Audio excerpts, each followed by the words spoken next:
Bismillahirrahmanirrahim. Assalamualaikum warahmatullahi wabarakatuh.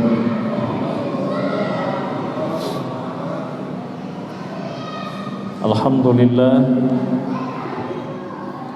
al-qaili fi muhkami tanzilih.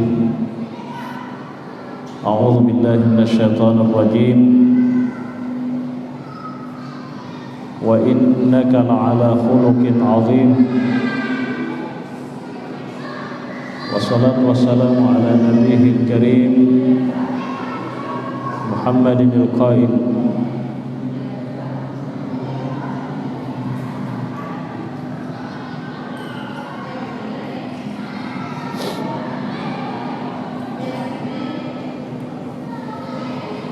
wa ma bu'istu atau innama bu'istu liutammima makarimal akhlaq.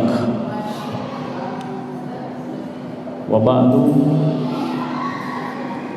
Alhamdulillah wa syukurillah, Bapak Ibu sekalian, malam ini materi pengajian kita yakni materi tentang Asy-Syama'il Al-Muhammadiyah. Kita ingin lebih jauh mengenal kepribadian dan akhlak Nabi sallallahu alaihi wasallam. Karena kebetulan kita sedang berada di bulan Rabiul Awal, maka insyaallah pengajian kita akan fokuskan sedikit pada Asy-Syama'il Al-Muhammadiyah atau kepribadian dan sifat-sifatnya Nabi. Oleh karena itu, kitab yang kita baca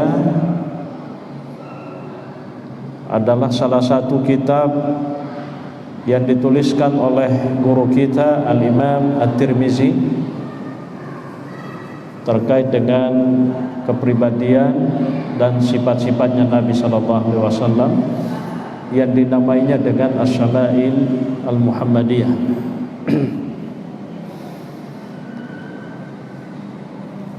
Pertama, kita akan melihat lebih jauh tentang nama-nama Nabi. Ya. Karena ternyata Nabi itu bukan hanya satu namanya, tapi ada beberapa. Ya. Jadi ya Nabita ternyata dia nasi di bawah ngasennah. Nah ya kia sehari-hari yang masyhur yang selama ini kita kenal itu adalah Muhammad. Tapi ternyata ada nama-namanya yang lain. Nah inilah yang kita pengen lihat. Ya, selain daripada Muhammad, apa saja nama-nama Nabi itu? Ada satu hadis yang disebutkan oleh guru kita Imam At-Tirmizi di dalam kitab Asy-Syama'il Al-Muhammadiyah ini. Ya, hadisnya agak panjang, tapi kita persingkat. An Muhammad ibn Jubairi ibn Mut'imi, An Muhammad ibn Jubairi ibn Mut'imin an abihi qala qala Rasulullah sallallahu alaihi wasallam inna li asma'an ana Muhammadun wa ana Ahmadu wa ana al-mahi alladhi yamhu Allahu biya al-kufra wa ana al-hashiru alladhi yuhsharu an-nasu ala qadami wa ana al-aqibu alladhi laysa ba'dahu nabi. Inilah nama-nama Nabi menurut pengakuannya Nabi sendiri. Jadi ini nama bukan orang lain yang memberikan, tapi Nabi sendiri yang membeberkan kalau nama-namanya adalah ini. Ya, pertama kata Nabi, nama saya itu pertama adalah Muhammad, yang kedua adalah Ahmad, yang ketiga adalah Al-Mahi, yang keempat adalah Al-Hashir, dan yang kelima adalah Al-Aqib. Jadi di dalam hadis ini Nabi menjelaskan kalau namanya itu ada 5. Ini hadis juga diriwayatkan oleh para ulama kita yang lain, termasuk Imam Bukhari dan Imam Muslim. Ya. Jadi Rasulullah mengatakan, innali asma'an, sungguhnya saya ini punya beberapa nama. Ana Muhammadun, saya ini kata Nabi adalah Muhammad. 1. Wa ana Ahmadu, dan saya ini adalah Ahmad. Wa ana Al-Mahi, dan saya ini adalah Al-Mahi. Ya. Wa ana Al-Hashir, dan saya ini adalah Al-Hashir. Wa ana Al-Aqib, dan saya ini adalah Al-Aqib. Ya, kita lihat satu persatu. Apa arti nama-nama ini? Ya. Pertama, ana Muhammad. Ya. Apa artinya Muhammad? Artinya Muhammad itu adalah orang yang paling mulia. Muhammad itu artinya adalah yang mulia. Selain daripada yang mulia, juga diartikan sebagai yang terpuji. Selain daripada mulia dan terpuji, Muhammad juga diartikan sebagai orang yang terhormat. Jadi irubatuanna Muhammad, orang yang mulia, yang terpuji dan terhormat. Tentu mulia dari sekian banyak ciptaan Allah, terpuji dari sekian banyak ciptaan Allah, terhormat dari sekian banyak ciptaan Allah. Itu Muhammad. Ya. Makanya di dalam Al-Qur'an ada beberapa ayat Allah Subhanahu wa taala menyebutkan secara langsung nama Nabi, seperti wama Muhammadun illa rasulun, ya, qad khalat min qablihi rusul. Ya. Bahkan ada juga di dalam Al-Qur'an surah Muhammad. Ya. Ya, seperti itu.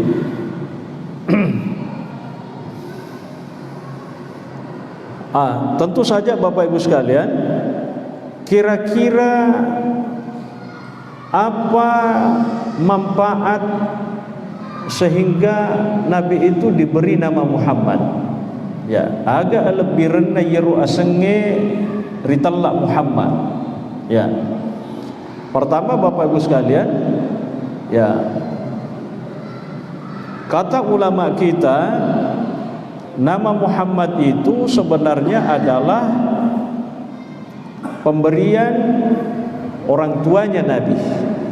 Ya, jadi Ir Muhammad adalah nama pemberian dari orang tuanya Nabi sendiri, ya,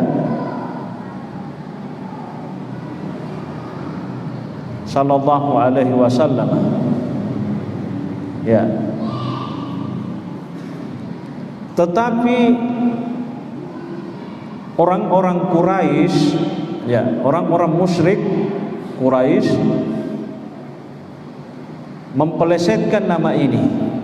Ketika Nabi itu sudah berdakwah, mengajarkan Islam, ya, mengajak orang-orang Makkah kepada Islam, Orang-orang Makkah itu ternyata tidak senang dengan namanya Nabi yang disebut tadi dengan Muhammad.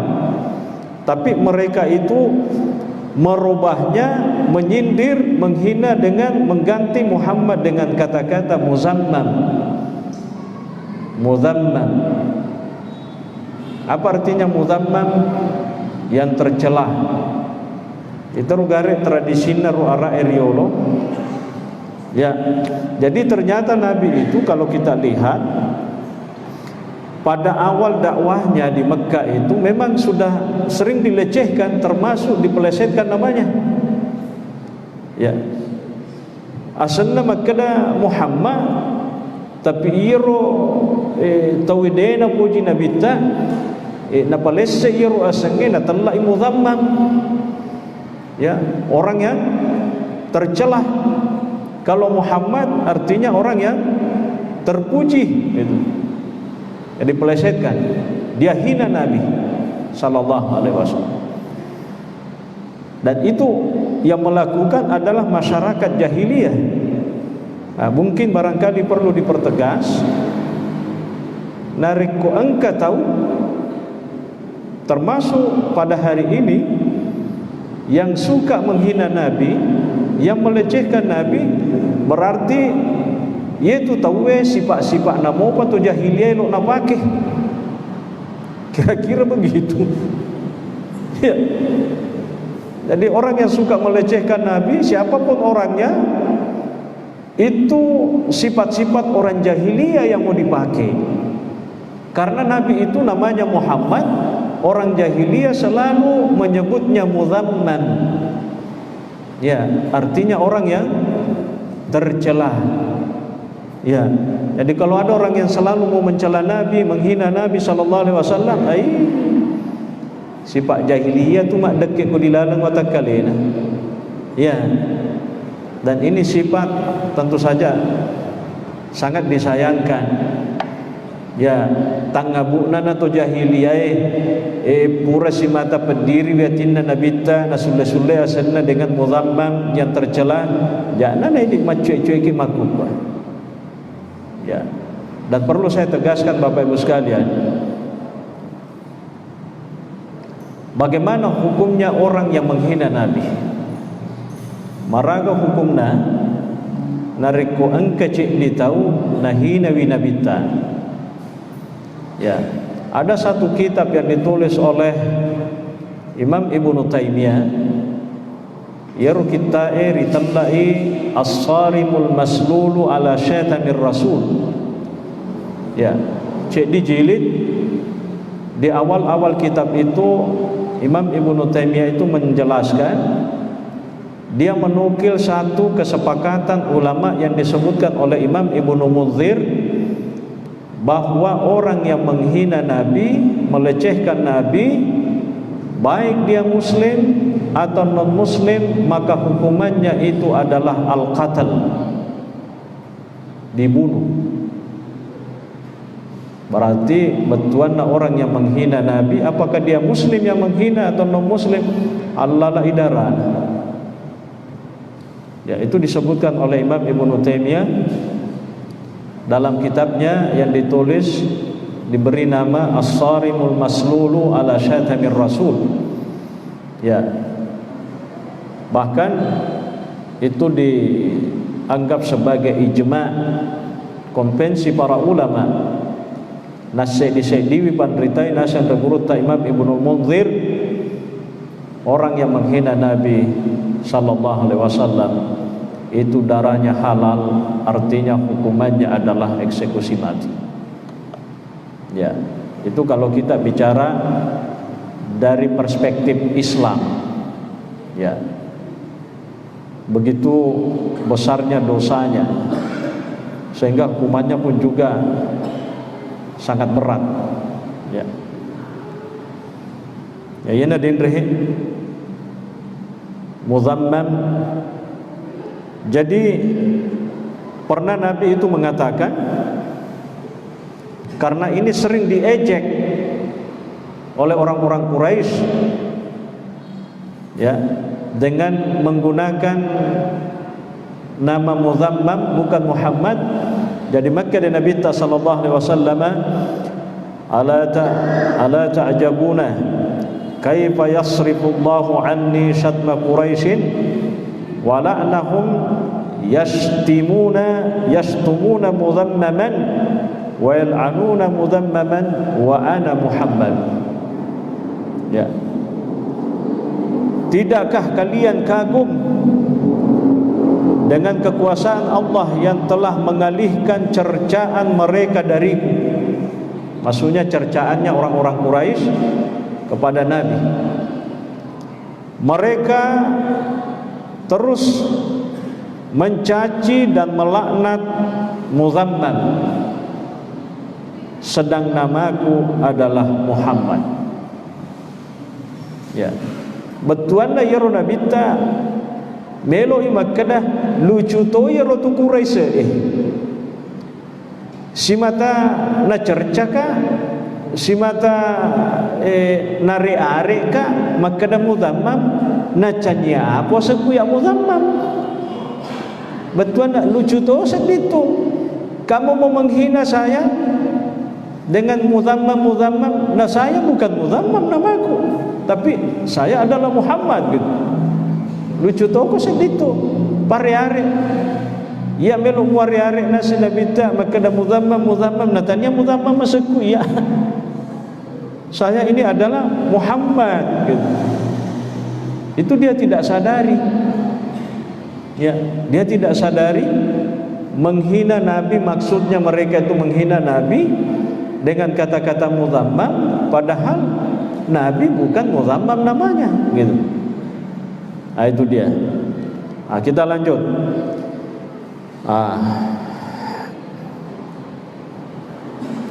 Lalu kemudian kata Nabi sallallahu alaihi wasallam, wa ana Ahmadu. Ya. Apalagi artinya Ahmad? Itu juga artinya yang paling terpuji dan paling mulia di sisi Allah. Jadi Muhammadu, Ahmadu sebenarnya artinya sama. Ya, kalau dalam bahasa Arab ini mustaq. Ya, jadi pecahan katanya sama. Muhammadu, Muhammadu, Ahmadu, Hamid, Mahmud. Ya, itu asal akar katanya sama semua. Ya. Jadi ketika Nabi sallallahu alaihi wasallam itu menamai dirinya Ahmad, ya, itu artinya adalah Allah memuliakan Nabi sallallahu alaihi wasallam. Lalu kemudian namanya yang ketiga, kata Nabi, wa anal mahi. Ya, al-mahi yang dimaksud dengan al-mahi di sini allazi yamhullahu biyal kufrah. Ya, Allah mengutus Nabi untuk membasmi segala bentuk kekufuran dan kesesatan. Ya. Jadi al-mahi itu artinya yang menghapus, yang membasmi. Apa yang dihapus dan dibasmi? Kekufuran. Ya, karena orang-orang Arab dahulu itu kan sekalipun mereka itu mengenal Allah, jadi orang-orang kafir Quraisy, penduduk Mekah, itu mereka sebenarnya mengenal Allah, tapi mereka itu musyrik. Ya, mereka itu musyrik. Istilahnya mereka itu menyekutukan Allah. Ya, karena ketika ditanya wala in sa'altahum man khalaqas samawati wal ard, ya, kata Al-Qur'an, jikalau kamu bertanya kepada mereka siapa yang menciptakan langit dan bumi ini, pasti mereka akan mengatakan Allah. Berarti mereka itu mengenal Allah Subhanahu wa taala, cuma dia musyrik. Ya, sehingga kemudian Rasulullah itu salah satu namanya adalah Al-Mahi. Artinya yang menghapus kemusyrikan itu, yang menghapus kekufuran itu, yang sering dilakukan oleh orang-orang Arab penduduk Mekah. Makanya ditandai Al-Mahi. Ya. Lalu kemudian Nabi juga disebut dengan Al-Hashir. Ya. Apa itu Al-Hashir? Alladzi yuhsyarun nasu ala qadami. Ya. Jadi yang dimaksud dengan Al-Hashir itu sang penggiring. Ya, yang menggiring, yang mana kelak manusia akan digiring pada hari kiamat di belakangku. Ya, betuana Al-Hashir. Jadi ya Nabi tak matur ya suri monrina pong Allah Ta'ala aku mana ngi monrina tu macue mana ku dibopona. Ya, makanya disebut dengan Al-Hashir. Jadi dia yang akan menggiring, dia yang akan memandu orang-orang nanti di hari kemudian akan semuanya berada di belakang Nabi sallallahu alaihi wasallam. Ya. Makanya disebut Al-Hashir, dan itulah nama Nabi sallallahu alaihi wasallam. Ya. Lalu kemudian yang kelima, selain daripada Al-Hashir ya,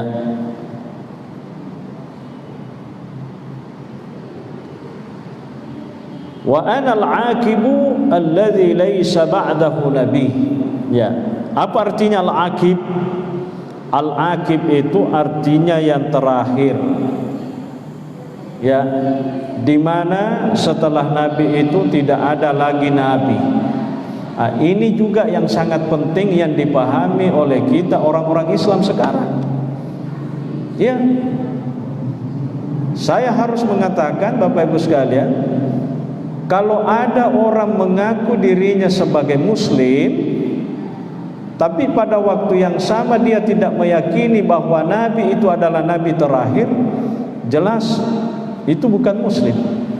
Mutoni makbusati munna makada sallenga nariko dena pak kalipu yatinna makada iro Nabi tak Nabi pacapure. Ya, karena ada orang begitu. Muhammad itu bukan Nabi terakhir. Ya sudah, kalau ada orang meyakini kalau Muhammad Rasulullah itu bukan Nabi terakhir, silakan saja.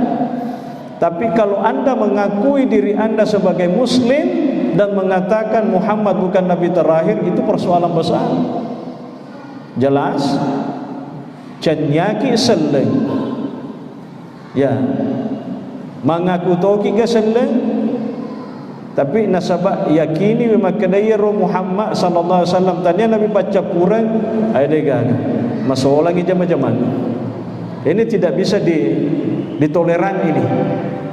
Iya, ini tidak boleh ditoleran karena ini di dalam agama bagian daripada as-sawabit, tidak boleh lagi diotak-atik. Ya. Jadi ya Nabi ditegaskan di dalam Al-Quran sebagai Nabi terakhir. Di dalam hadis pun Nabi juga menamai dirinya sebagai Al-Aqib. Ya sange Al-Aqib betuana pacapureng terakhir. Tidak ada lagi Nabi setelah Rasulullah sallallahu alaihi wasallam. Jadi sekali lagi, kalau ada orang memiliki keyakinan atau meyakini bahwa Nabi itu bukan Nabi terakhir, jelas mereka itu bukan orang Islam.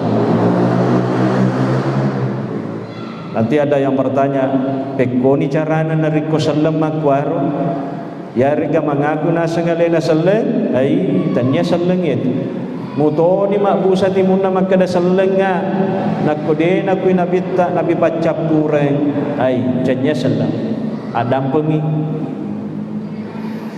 Inilah yang disebutkan juga oleh Nabi dalam hadis yang lain.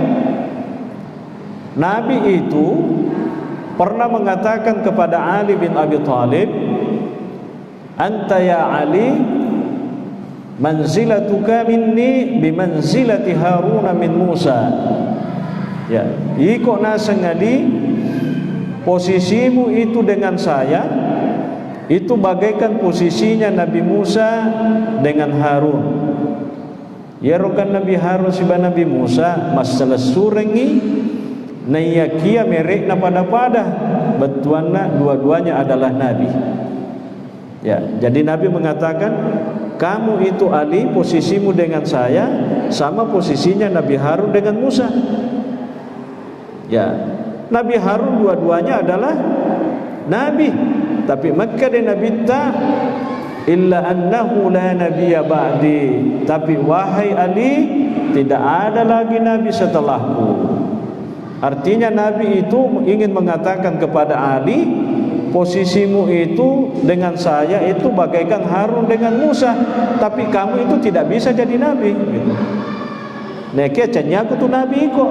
Kau yaro Nabi Harun sama Nabi Musa dua-duanya nabi. Tapi kamu dengan saya ini nabi kata Nabi, ya kamu ya Ali bukan nabi gitu. Ya. Jadi kalau ada orang mengatakan Ali bin Abi Thalib adalah nabi, masalah gitu. Ya, hancur jama-jama dia nama solah bawang hancur memang tuh.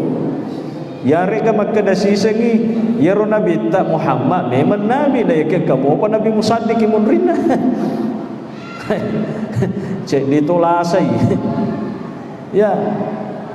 Pada masa Nabi kan ada orang yang mengaku sebagai nabi kan? Musailamatu al-kadzdzab. Ya. Yang diperangi. Ya.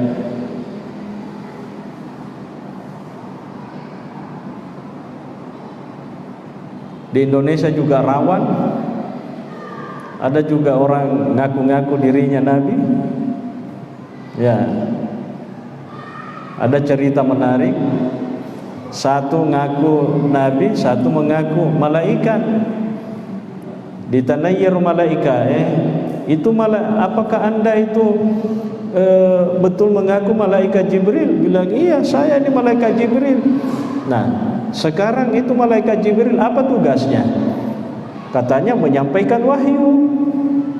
Nah, apakah kamu kenal yang bernama ini? Oh, saya tidak tahu. Siapa yang dimaksud yang itu? Yang mengaku Nabi Muhammad, yang mengaku Nabi. Jadi engkau tahu mengaku Nabi, engkau tahu mengaku malaikat. Itikengi dua-dua nah, diinterogasi. Dioli malaikat Allah. Malaikat yang mengaku Jibril. Katanya anda ini malaikat Jibril, betul? Apa tugasnya? Bilang menyampaikan wahyu. Kepada siapa dia sampaikan? Kepada seorang nabi.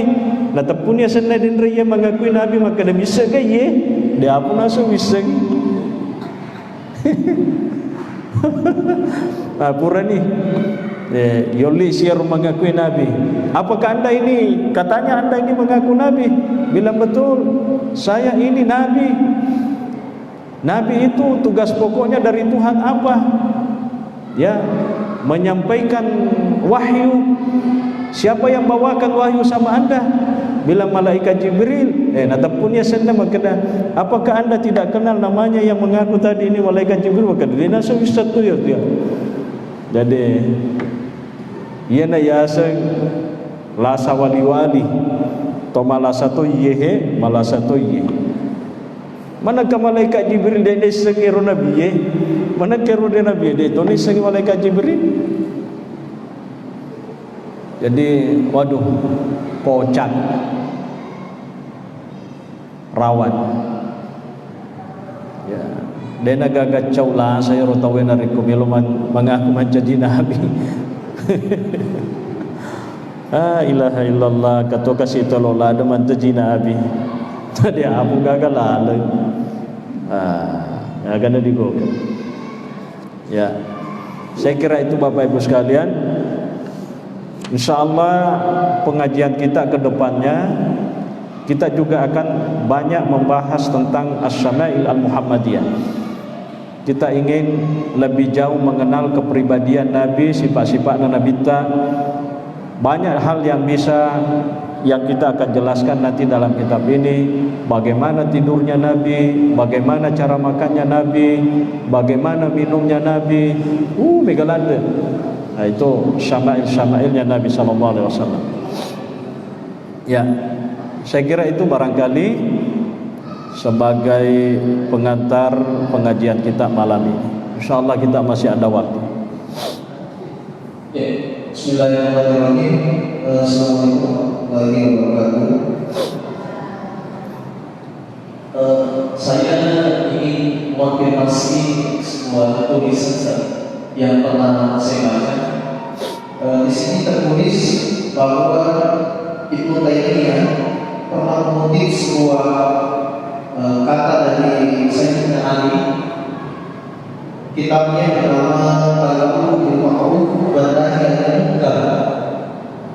Ibnu Taimiyah mengatakan dalam kitab ini, menurut tulisan yang pernah saya baca ini, katanya Allah akan menolong negara yang adil meski ia kafir, dan tidak akan menolong negara yang zalim meski ia mukmin. Ini yang pertama yang saya konfirmasi. Yang kedua, dalam buku ini saya juga baca ada seorang penulis di tengah, namanya Dr. Abdul Qadir Zaid, pernah menulis buku judulnya Al-Fadlu wa Ad-Dawlatu fi Asy-Syari'ati Al-Islamiyah. Beliau mengatakan negara yang berkeadilan akan lestari kendati ia tidak kafir. Sebaliknya negara yang zalim akan hancur meski ia negara yang atas nama Islam. Ini dua hal yang ingin saya konfirmasi. Apakah benar tulisan ini ditulis oleh salah seorang profesor, namanya Profesor Dr. Kiai Muhammad Madani. Terima kasih. Assalamualaikum warahmatullahi wabarakatuh. Ya. Pertanyaan pertama itu terus terang saya tidak tahu. Ya. Apakah memang Ibnu Taimiyah itu mengatakan seperti itu, seperti yang dikutip? Karena seandainya ada buku aslinya bisa saya lihat. Jadi saya tidak bisa menjawab itu. Ya. Jadi saya tidak bisa menjawab kalau saya punya bukunya Ibnu Taimiyah, ada beberapa saya punya. Tapi sepanjang bacaan saya sampai malam ini, saya tidak pernah menemukan pernyataan seperti itu. Jadi mungkin sayanya yang belum baca, makanya saya tidak komen. Karena itu pertanyaan statementnya Ibnu Taimiyah, ya. Bukan pernyataan atau analisisnya orang, tapi Ibnu Taimiyahnya. Ya, saya baca buku Siasah Syariahnya Ibnu Taimiyah, saya baca Majmu' Fatawinya Ibnu Taimiyah, saya baca Minhajus Sunnahnya Ibnu Taimiyah, saya baca As-Sarimul Maslulnya ala Syatamir Rasulnya Ibnu Taimiyah, banyak bukunya. Tapi ya pernyataan seperti itu saya tidak. Ya, apa tadi pernyataannya? Kalau tidak salah mengatakan Allah akan menolong negara yang adil sekalipun kafir. Sebaliknya tidak akan menolong negara yang zalim sekalipun dia. Itu dia. Saya tidak karena itu pernyataan. Siapa tahu saya salah. Baik. Yang kedua itu bicara tentang keadilan. Ya. Keadilan menurut kita itu apa sih sebenarnya adil itu? Adil itu di dalam bahasa Arab, ya, al-idlu, ya, itu akar katanya itu seperti yang disebutkan oleh para ulama kita. Yang dimaksud dengan adil itu sebenarnya adalah muatan seekor hewan. Taruhlah misalnya kuda, kan itu biasa nyerenge ipake mateke kan. Ayana rure teke na ritalla adil. Jadi ko mateke itawi kan wali-wali. Angka gato biasa mateke cuali bana nagatu. Nako cuali ba magatu berarti titinya renge magoy. Jadi adil itulah maknanya yang sesungguhnya kata ulama. Adil itu adalah muatan seekor hewan yang digantung itu. Jadi kau mateke ki supaya magelo ijo panerunya rangi mesti sitana 50 kilo ke 50 kilo ke aja ada 50 kilo ko kosong itu dicualin dah titinya rangi de nole jopat magelo. Jadi itu namanya adil ya. Nah, lebih jauh adil itu di dalam Islam itu dimaknai lebih dalam lagi. Adil itu seorang tidak bisa dikatakan adil. Itu kan adil itu kebalikannya daripada fasik ya, kebalikannya adalah fasik ya. Dia adil, dia fasik ya. Makanya kan kalau orang mau menjadi saksi dia harus adil. Kalau orang fasik ada yang mengatakan tidak boleh. Biasanya orang fasik artinya seorang muslim tapi ya masih kecanduan, masih sering berlangganan dengan dosa-dosa begitu. Ya, napuji mopa pigau dosa atau mungkin pada dasarnya dia memang Islamnya belum betul-betul sempurna dalam arti ya kewajiban-kewajibannya dia belum tunaikan. Itu fasik. Iya. Nah, jadi konsep adil yang dimaksud di situ yang mana? Iya, yang mana? Itu kalau kita mau bicara tentang adil, ya kan? Adil, ya. Karena ya sengnya adil menurut ini sederhana lada, maka aku melingi cek dia, itu cek dia adilnya senang. Tapi secara substansi pemaknaan lebih dalam lagi, belum tentu orang yang begitu itu sudah disebut adil dalam perspektif agama. Karena boleh jadi dia posisinya memang kenyataannya seperti itu, dia adil, odina pada, tapi dia tidak adil dengan Tuhan. Karena dia posisinya fasik gitu maksud. Jadi kalau yang dimaksud dengan adil dalam arti yang kita pahami secara sederhana selama ini ya sudah ya. Memang banyak petua-petua para ulama ya, bahwa misalnya pemimpin itu ya, kekosongan pemimpin sehari saja itu jauh lebih parah daripada ada orang yang memimpin sekalipun dia agak curang. Ya, begitu maksud. Jadi begitu pentingnya ya sebagai pemimpin. Ya. Begitu pentingnya namanya pemimpin. Jadi itu saya kira itu saya komennya seperti itu saja. Ya. Jadi yang namanya adil itu perlu didalami maknanya. Ya. Ya, makasih.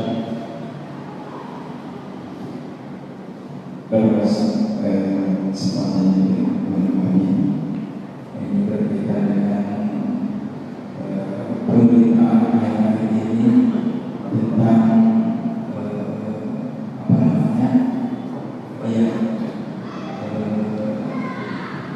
boykot menganggap boykot produk-produk yang dari Perancis. Ya. Ada pemberitaan bahwa yang dinikmati dengan semacam kata bermati sehingga ada di media sosial bahwa presiden boykot produk yang dari Perancis salah satunya menentukan uang yang dapat itu yang Perancis yang menjadi persoalan sekarang bagaimana pandangan agama melihat ini setelah pembebasan sementara di perusahaan-perusahaan dalam Papua khususnya di Indonesia itu tenaga kerjaan itu adalah orang Islam sendiri. Jadi di satu sisi kita berdoa, tetapi di satu sisi akan terjadi bisa jadi PHK yang akan merugikan umat Islam sendiri. Jadi kami meminta mana ada seperti itu. Ya. Ini masalah boikot ya. Pertama saya ingin mengatakan begini. Jadi memboikot produk itu atau bantuan itu bukan persoalan baru sebenarnya. Kalau kita baca sejarahnya Nabi sallallahu alaihi wasallam, ternyata Nabi dengan para sahabat itu juga sering diboikot. Sering. Ya, diboikot. Dalam arti ketika orang-orang Islam itu, para sahabat itu sudah mulai mengenal Islam, ya, banyak orang-orang Quraisy musyrik itu dia tidak mau memberikan barang-barangnya, bahkan menjual barang-barangnya kepada orang-orang yang dinyatakan Islam. Anda datang, saya misalnya penjual, datang kepada saya, wah ini bodoh amat, ini muslim ini, saya tidak mau jual ini, saya tidak mau jual. Padahal saya ini penjual. Dia mau datang ke saya beli apa? Beli air, dia upah beli. Bukan saya tidak mau ambil uangnya, saya tidak mau jual barang saya ini karena dia itu muslim gitu. Itu yang pernah dirasakan oleh Nabi dan para sahabat di awal-awal dakwah Islam di Mekah itu. Banyak orang yang tidak mau memberikan bantuan makanan. Ya, Pak itu Riolo tuh orang-orang masyarakat Mekah itu kan profesinya banyak dagang gitu. Ya, di Mekah itu ada pasar terkenal sekali itu. Ya, namanya Suq Ukas. Ya, terkenal. Ya, Jakamang kata makada itu arah itu Pak bisnis Riolo pada Riolo sebelum Nabi memang ada pasarnya. Ya, mungkin pasar sentral lah barangkali, pusat perbelanjaan lah barangkali kalau sekarang. Itu Suq Ukas. Ya. Jadi Nabi itu pernah diboikot. Sahabat itu pernah diboikot. Ya. Ada prinsip di dalam Islam itu yang disebut oleh para ulama dengan istilah al-mu'amalatu bil mithli.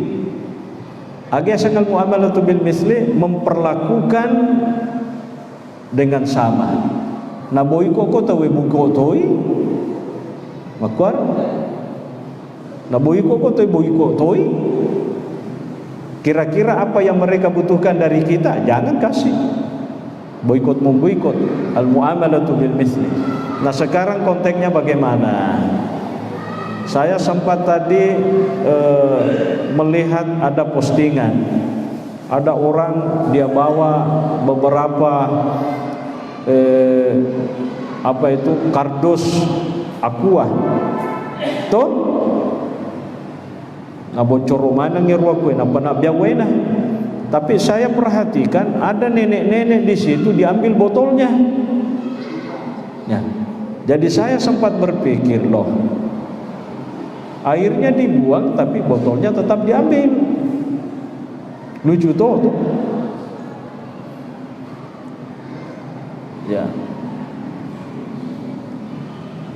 Kalau saya yang begini-begini, artinya begini.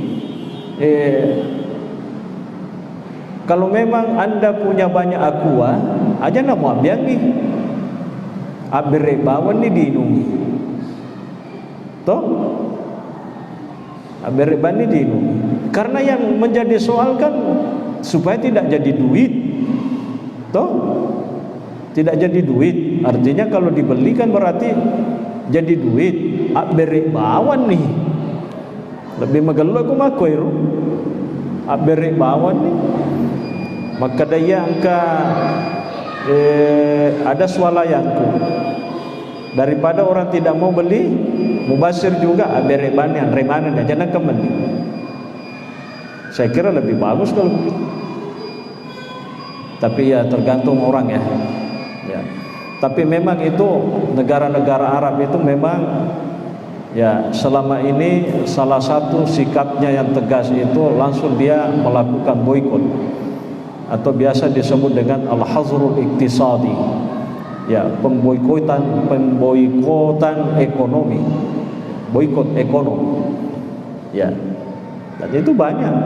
Coba bayangkan, memang kalau satu negara dia boikot produknya, misalnya si ini, bisa jadi dia gulung tikar gitu. Nah, cuma persoalannya tadi, kita dalam konteks Indonesia misalnya, justru di perusahaan-perusahaan seperti itu yang banyak sebagai tenaga di situ adalah orang-orang kita sendiri, orang-orang Islam sendiri kan. Nah, bagaimana kalau diboikot? Mereka nanti juga mogok kerja, bagaimana nanti dapat gaji? Sehingga itu ada banyak warga negara Perancis yang Muslim itu memohon supaya produk-produk itu jangan diboikot. Ya. Kenapa? Karena kalau diboikot bukan cuma yang ini yang bermasalah, nanti orang-orang Islam juga itu kan bermasalah kan dari sisi ekonomi. Karena kita harus tahu bahwa Perancis itu tidak 100% non muslim. Iya. Banyak di Perancis juga orang-orang Islam. Ya, paling tidak berapa persen dari penduduk Perancis yang Islam. Ya, dan mereka itu juga adalah pribumi asli banyak. Sekalipun juga banyak dari istilahnya negara lain yang tinggal di situ lalu kemudian jadi warga negara setempat. Tapi banyak juga penduduk asli Perancis yang muslimah. Nah, coba dibayangkan kalau diboikot itu, ya kan berarti juga pasti mereka akan terkena imbasnya. Jadi saya kira persoalan seperti ini memang saya ingin mengatakan memboikot itu salah satu cara, tapi juga pada waktu yang sama memang kita harus jeli melihat, kita harus lebih bijak, karena terus terang ya tidak boleh juga dipukul rata boikot, karena saudara-saudara kita di sana juga banyak yang Islam. Siapa tahu di antara mereka justru hidupnya juga dari produk-produk mereka sendiri yang ketika ditahan, sudah ekonomi. Ya, itu. Ya. Ya. Saya kira itu penjelasannya.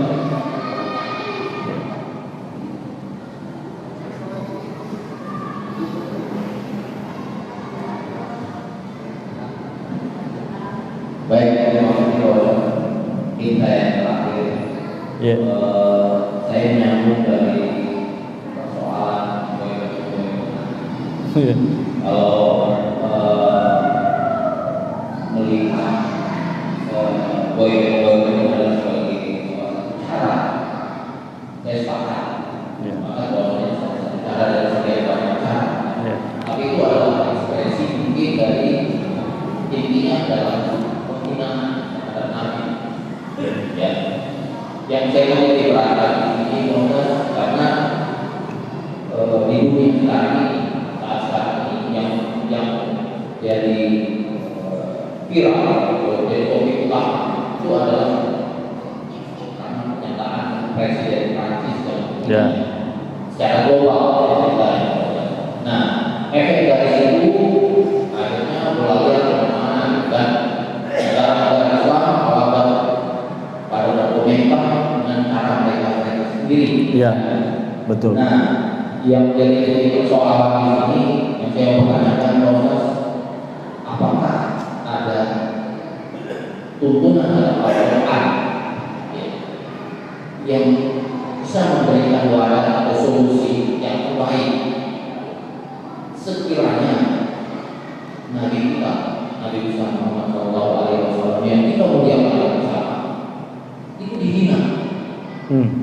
Karena selama ini yang saya lihat kita pakai cara-cara tersendiri.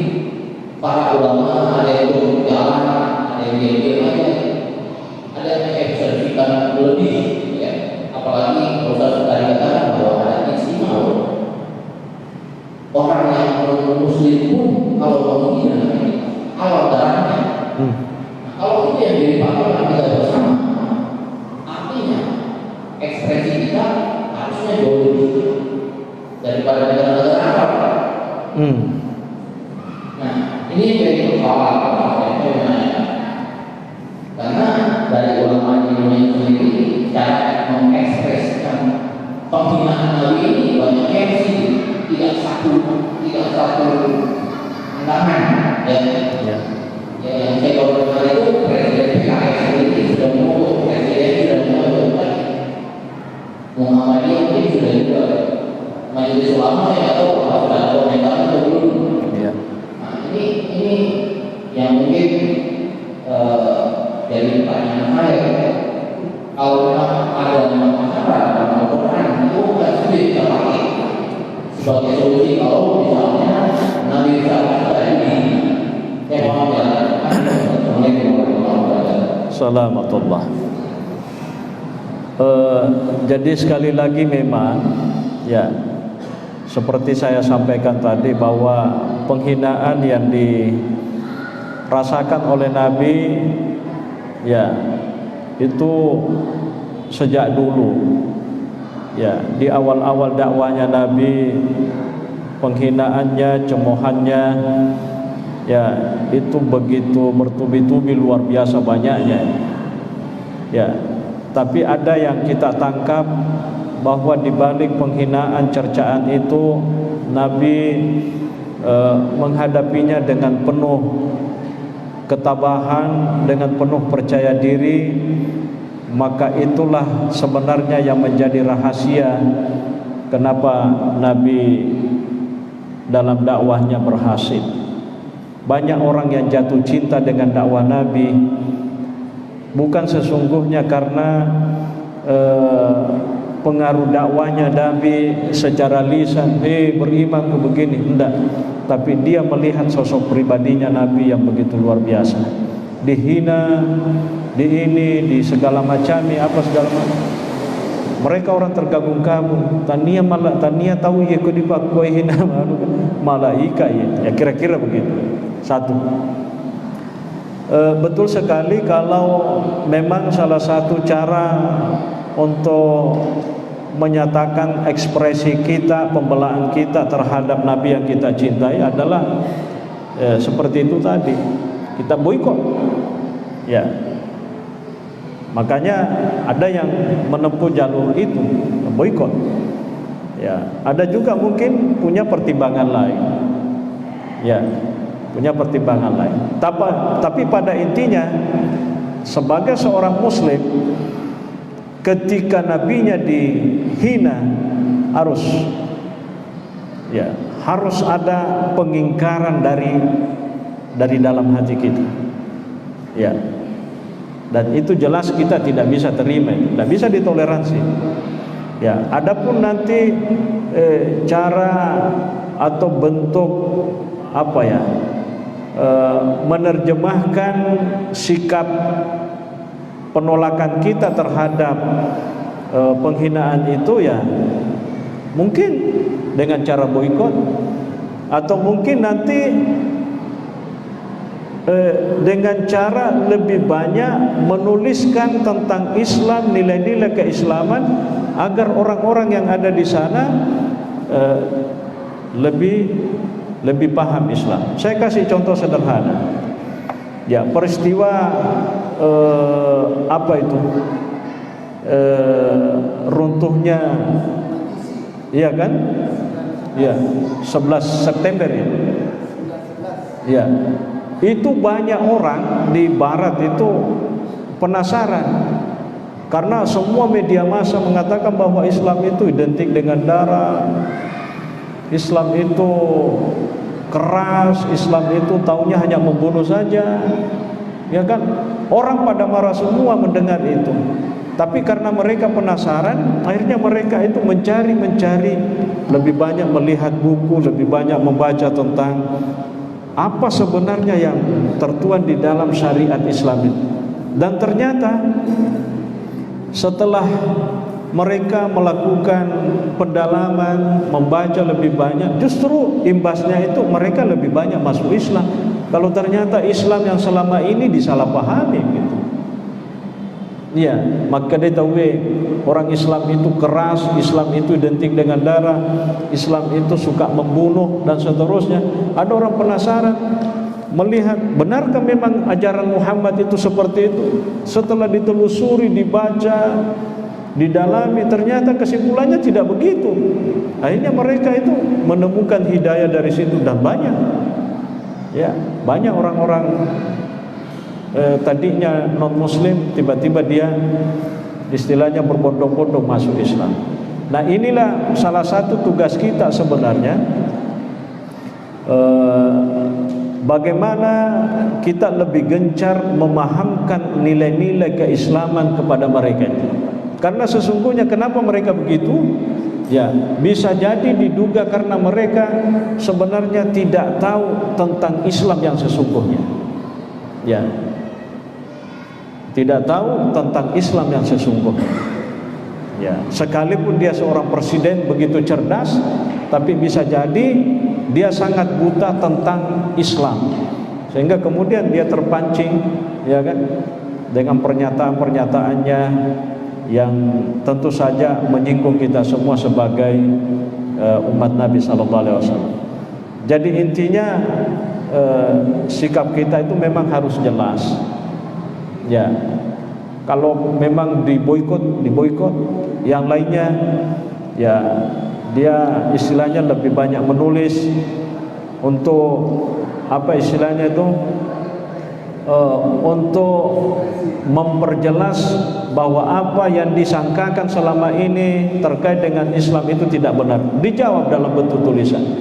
Dan saya kira ini sudah direspon oleh beberapa negara Arab, termasuk di Mesir sendiri, di Al-Azhar itu ada pernyataan Grand Seykhnya Al-Azhar bahwa mulai hari ini, ya beberapa hari yang lalu, semua kitab-kitab yang kira-kira berbicara tentang nilai-nilai keislaman, tentang prinsip-prinsip di dalam Islam, itu akan diterjemahkan ke dalam beberapa bahasa Eropa, termasuk Inggris, Perancis, Italia dan seterusnya, supaya mereka itu bisa melihat lebih dekat bahwa ternyata Islam tidak seperti yang disangkakan.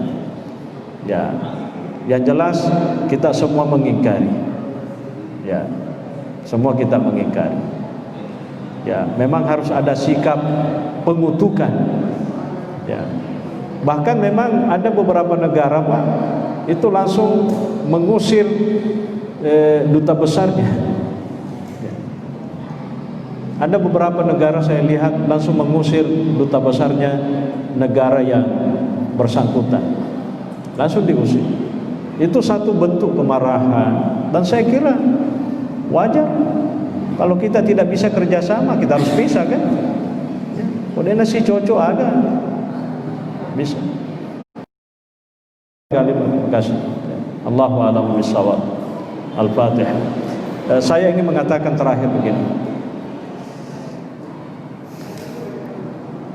Jangankan 1-2 orang, ya, seandainya saja Nabi itu dihina oleh semua penduduk bumi ini, Nabi tidak akan terkurangi sedikit pun kehormatannya, karena Allah sendiri yang telah mengagungkan Nabi. Wa innaka la'ala khuluqin azim.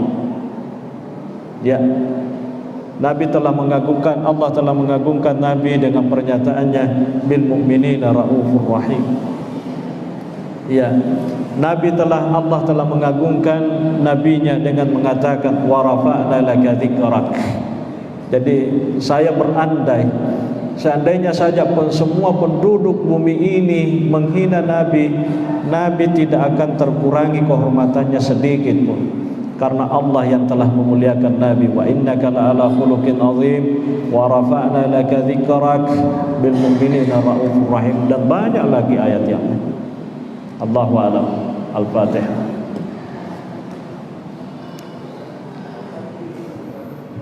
Assalamualaikum warahmatullahi wabarakatuh.